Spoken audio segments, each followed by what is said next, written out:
মেয়ে হলে আমরা খুব তাড়াতাড়ি মন খারাপ করে ফেলি। আল্লাহুম্মা সাল্লি সাল্লিম আলা নাবিয়ানা মুহাম্মদ।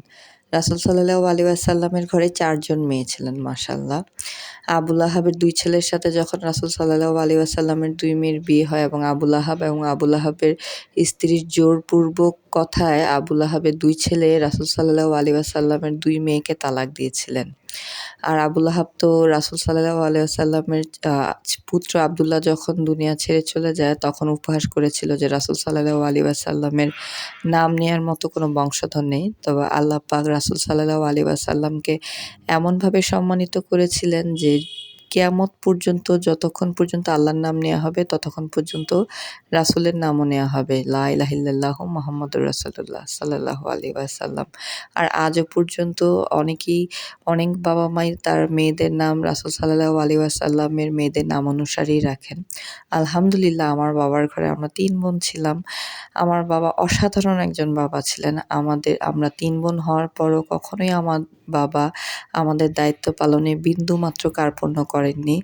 উনি অসাধারণভাবে আমাদেরকে বড় করেছেন। উনি উনার সামর্থ্য অনুযায়ী সর্বোচ্চটা দিয়ে আমাদেরকে বড় করেছেন। আলহামদুলিল্লাহ এবং ইজ্জতের সহিত পড়াশোনা করিয়েছেন, মান-সম্মান মতো পাত্রস্থ করেছেন। আলহামদুলিল্লাহ। আর আম্মার স্যাক্রিফাইস এর কথা তো যত বলব ততই কম। পৃথিবীর সব মায়েরাই সন্তানের জন্য স্যাক্রিফাইস করে। আমার মাও তার ব্যতিক্রম না। অসাধারণ আখলাকের একজন মা আল্লাহ পাক আমাদের উপহার দিয়েছেন। এখন দিন যত যাচ্ছে, বাচ্চারা বড় হচ্ছে, ততই যেন উপলব্ধি করতে পারছি যে কি অসাধারণ বাবা-মা আল্লাহ পাক আমাদের উপহার দিয়েছেন। আলহামদুলিল্লাহ।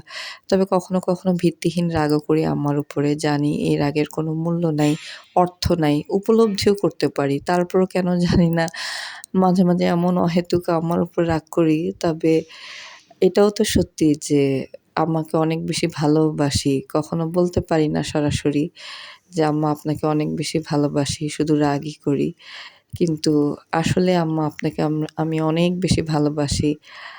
আসসালামু আলাইকুম।